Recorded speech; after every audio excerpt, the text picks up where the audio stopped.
Hi everybody, this is Rebecca Lynn Barkley, aka Boobomb1970. This is my review for a day.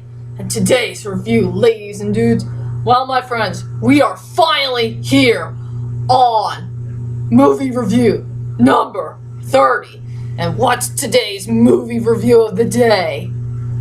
Here it is, ladies and dudes. My 30th movie review is Pocahontas. And yes, my friends, this is one of my favorite Disney movies of all time, and truly one of the most underrated Disney movies of all time. And yes, my friends, this movie is pretty darn fictional. There are some parts here and there that are kind of true, but it is a pretty fictional movie. But hey, I don't mind. I still love this movie even to this day.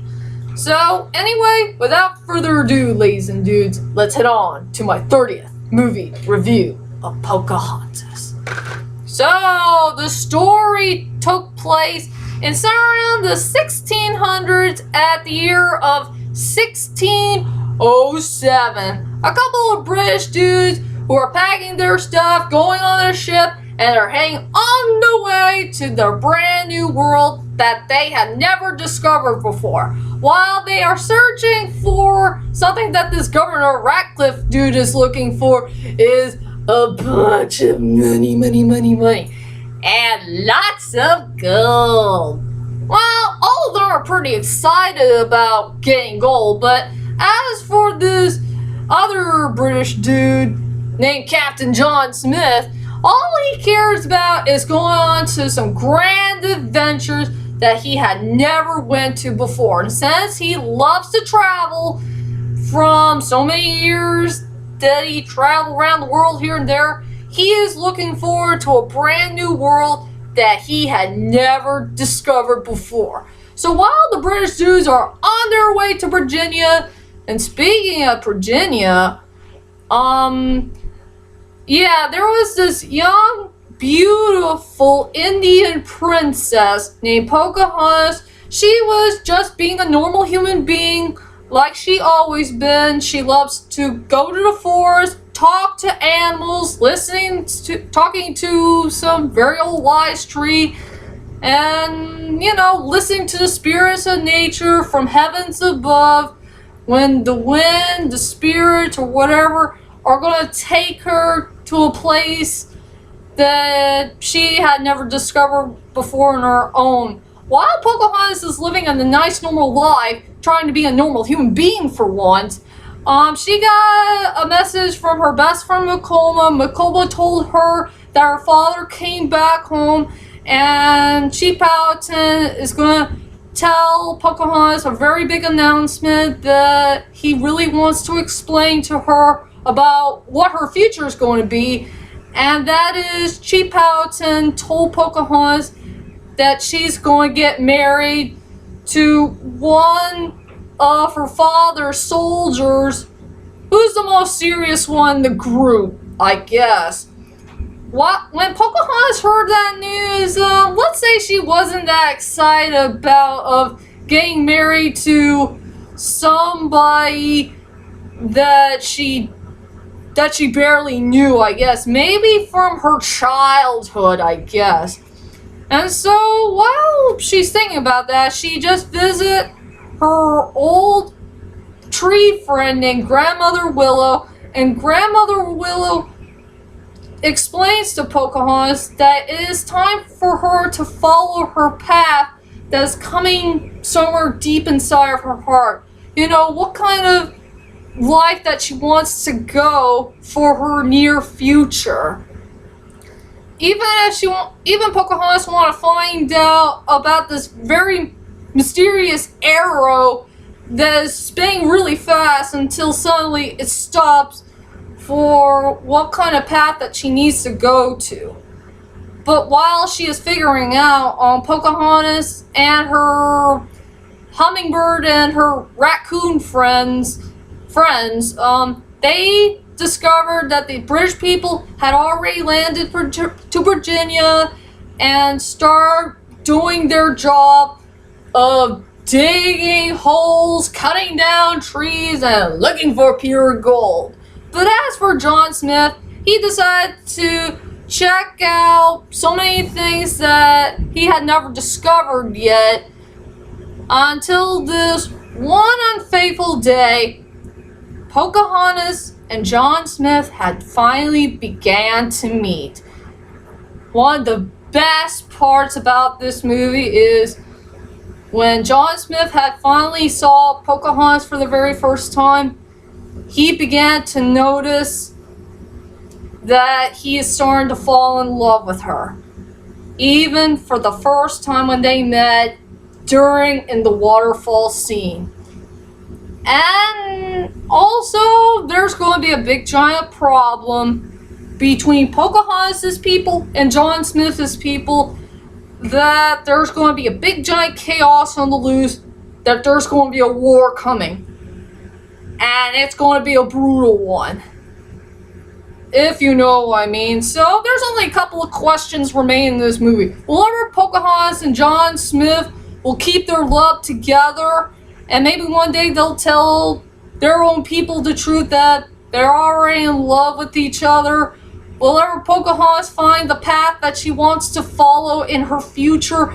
Or what's gonna happen to all those Indian people and the British dudes as they decide to go on to this very big war that will happen in world history, I guess. So, those are my main thoughts and the plot for Pocahontas. And to tell you the truth is, ladies and dudes, I will let you know as I really do love this movie. It had a good storyline, great characters, fantastic animation, great score, and I love everything about it. I just can't find one single flaw of this movie. And to tell you the truth is, ladies and dudes, I will say, in my own opinion, that Pocahontas is definitely the first Disney movie that did involve a forbidden love story. Yes, my friends, this movie did involve forbidden love, if you know what I mean. And truly, this is one of the best forbidden love stories I have ever watched in my whole entire life. It's a really, really good movie, even if it is fictional. Even if they kept some parts here and there that are kind of true to the original story. But anyway, ladies and dudes, let's head on to the strongest points and the weakest points of Pocahontas. I will say the strongest points for Pocahontas is a tie. Just a tie between the storyline and the songs. I will say for the storyline, it was pretty darn well done from start to finish. I love every single moment about this movie. It has comedy, I think a little bit action, drama, romance, what else? Some emotional moments. And yeah, this is the first Disney movie that did feature a sad ending. If you guys already know what the sad ending is. So overall, I will say Pocahontas is definitely one of the best stories out there that involves two things. A forbidden love story and a pretty sad ending. And as for the songs, I love all of it. Every single one. I love the colors of the wind, just around the river band, or mine, or savages, savages. I love every single one of them. I will say the songs are very well done in its own right. And I will say that Alan Menken guy, I hope I got his name right, the guy who created songs, he did a fantastic job on every single one of them to put all the songs right for each of the scenes in this movie. And as for the weakest points, it's 0. I have no weak points at all in this movie. It is flawless in its own right. And now let's go on to the characters. The first character I want to mention is John Smith, played by Mel Gibson. I will say that Mel Gibson did do a pretty good job in this movie. Both his singing and his speaking role did just right for this character. I love his storyline. I love his personality. I love his attitude. I love his good looks and charms. And he's one of the coolest British captains out there. Even in real life, that John Smith wasn't a good-looking person. I will say he was decent. So around his 40s, I guess? I don't know. But to tell you the truth is, for Mel Gibson, I will say John Smith and Rocky that came from Chicken Run, those are the only two performances that I can enjoy from Mr. Mel Gibson. I mean, what else I could say? He's pretty cool. And as for this guy named Thomas, played by the young Christian Bale, I have no idea that Christian Bale is going to play that character. I did not recognize his voice. And I didn't know he just played that character. But I will say that Thomas is a really good British young man who has a good personality, great attitude. He wants to become a venturer of his own, and he got some advice from John Smith here and there in the movie. And I do like a connection between Thomas and John Smith. They had a really good friendship, and they did understand each other around in the near end of the movie. And also, let's go on to this Governor Ratcliffe dude, played by this David something. You know, the guy who plays a couple of characters here and there in some of the Disney movies. I will say that Governor Ratcliffe is a pretty cool character, even if he is fictional. I will say he's a pretty interesting villain. All he cares about is gold, gold, gold. And he thinks that the Indians had stole the gold from some unknown reason. I really don't know. But anyway, he is a cool villain. I really do enjoy the song called My, My, Mine. And now let's go on to the main character of this movie, Pocahontas. I really love Pocahontas. She is definitely one of the best Disney princesses of all time. I love her storyline, I love her personality, I love her attitude. She's really, really cool.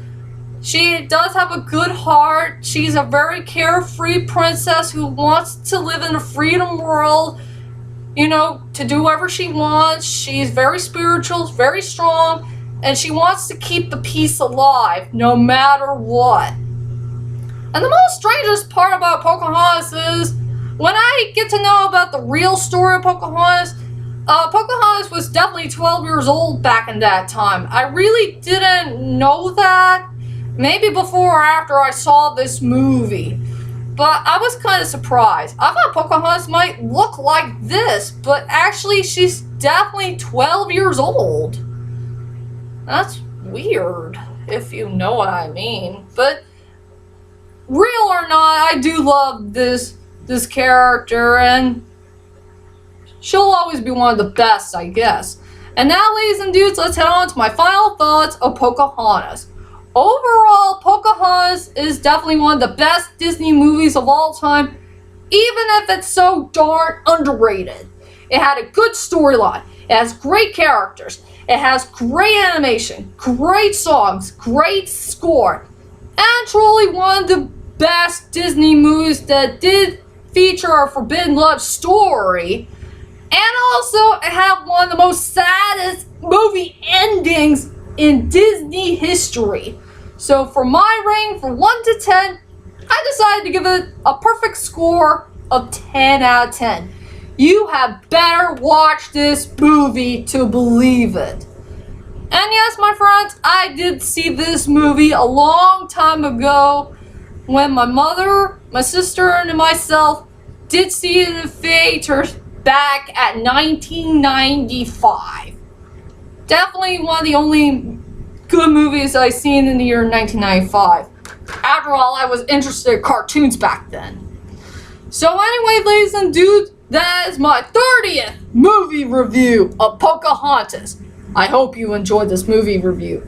And join me next time as I do my new top 10 list of the top 10 most greatest movie reviews that I did from season 1 to season 3. I'm gonna do a top 10 list that involves all my favorite movie reviews that I did from many years ago. So be prepared for that one to come, and I'll see you all later. Sayonara.